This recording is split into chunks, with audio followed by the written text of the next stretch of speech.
পানির অপর নাম জীবন। এই প্রবাদটিকে বুড়ো আঙুল দেখিয়ে দিয়েছে বাংলাদেশের বোতলজাত পানি সরবরাহকারী কোম্পানিগুলো। পানি তাদের কাছে নেহাতি ব্যবসা। সবগুলো প্রতিষ্ঠান মিলে যোগ সাজস করে এক লাফে হাফ লিটার পানির দাম 15 টাকা থেকে 5 টাকা বাড়িয়ে 20 টাকায় নিয়ে যায় তারা। কারণ হিসেবে উৎপাদন খরচ বৃদ্ধির কথা জানায় কোম্পানিগুলো। ডলারের দাম বৃদ্ধি আর কাঁচামালের আমদানি খরচই নাকি দাম বাড়ার কারণ। অনুসন্ধানে নেমে সরকারি সংস্থা বাংলাদেশ প্রতিযোগিতা কমিশন জানতে পারে কোম্পানির খরচ বেড়েছে মাত্র 1 টাকা, কিন্তু দাম বাড়ানো হয়েছে 5 টাকা। এই বাড়তি 4 টাকা ভাগাভাগি করে নিয়েছে কোম্পানি, পরিবেশক আর খুচরা বিক্রেতা। পানি বোতলজাতকারী কোম্পানিগুলোর নিজেদের মধ্যে যোগসাজশের অকাট্য প্রমাণও মিলেছে। সবাই মিলেই একজোট হয়ে পানির দাম বাড়ানো হয় যেন ভোক্তাদের হাতে কোনো বিকল্প না থাকে। আর এই কাজ করেছে Coca-Cola Bangladesh beverage limited, Transcom beverage, মেঘনা বেভারেজ, পার্টেক্স বেভারেজ, সিটি গ্রুপের রূপসী ফুড, আকিস ফুড অ্যান্ড বেভারেজ এবং প্রাণ বেভারেজ কেউই বাদ নেই। এই অপকর্মের কারণে তাদের বিরুদ্ধে মামলাও দায়ের করেছে বাংলাদেশ প্রতিযোগিতা কমিশন।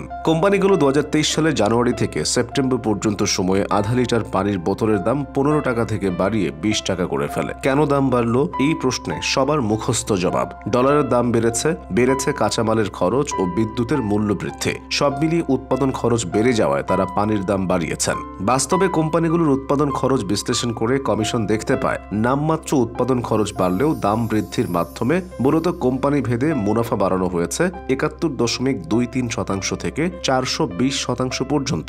অর্থাৎ কোম্পানিগুলো মুনাফা বাড়িয়েছে 4 গুণেরও বেশি। সেই সাথে ডিস্ট্রিবিউটর ও খুচরা বিক্রেতার মুনাফা বাড়ানো হয়েছে অস্বাভাবিক হারে। দেখা গেছে উৎপাদন খরচ ও ভ্যাট ট্যাক্স মিলিয়ে আকিজের স্পা ব্র্যান্ডের পানির খরচ বেড়েছে 32%, কিন্তু মুনাফা বাড়ানো হয়েছে 420%। আধা লিটার পানি বিক্রি করে আগে খুচরা বিক্রেতা লাভ পেতেন 5 টাকা 62 পয়সা, এখন পান 9 টাকা। দাম বৃদ্ধির আগের আকিজের আধা লিটার পানি বিক্রি করে খুচরা বিক্রেতা পেতেন 5.62 টাকা, যা দাম বৃদ্ধির পর 9 টাকা হয়েছে।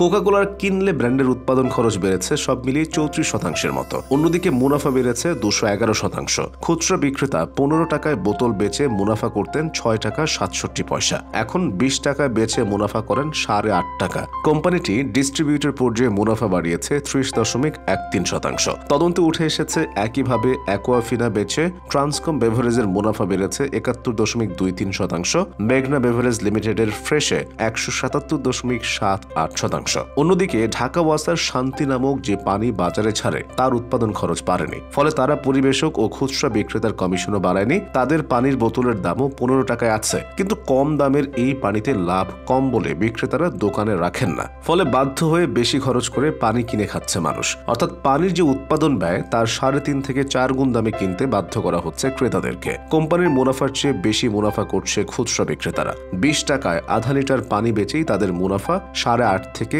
11 টাকা। পানি একটি অত্যাবশ্যকীয় পণ্য। বোতলজাত পানি বিক্রির পরিমাণও কম না। বছরে দেশে 55 থেকে 60 কোটি লিটার পানি বিক্রি হয়। এর অধিকাংশই বিক্রি হয় আধা লিটারের বোতল। দেশে বোতলজাত খাবার পানি উৎপাদন ও বাজারজাতকারী হিসেবে নিবন্ধন নিয়েছে 232টি কোম্পানি, তবে বাজার 11টি ব্র্যান্ডের দখলে রয়েছে। 4 ভাগের 1 ভাগ মার্কেট শেয়ারই ফ্রেশ ব্র্যান্ডের। দ্বিতীয়, তৃতীয় ও চতুর্থ অবস্থানে রয়েছে যথাক্রমে প্রাণ, অ্যাকোয়াফিনা এবং মাম। এদের মার্কেট শেয়ার 16 থেকে 18% মতো। কম দামে শান্তি আর শারীরিক প্রতিবন্ধীদের হাতে বাজারে আনা মুক্তার বাজার একেবারেই কম, মাত্র 1%। বাংলাদেশে বোতলজাত পানির ব্যবসা শুরু হয় 90-এর দশকে। সে সময় বোতলজাত পানির ব্যবহার বিত্তশালীদের মধ্যে জনপ্রিয় ছিল। পরবর্তীতে জনগণের মধ্যে ব্যাপকভাবে তা জনপ্রিয় হয়ে ওঠে। বর্তমানে মানুষ হোটেল, রেস্টুরেন্ট, অফিস, অনুষ্ঠান এবং ভ্রমণে গেলে নিয়মিত বোতলজাত পানি পান করে থাকেন। মূলত রোগবালাই হওয়ার ভয়ে বড় সংখ্যক ক্রেতা বাইরে গেলে বোতলজাত পানি পান করেন।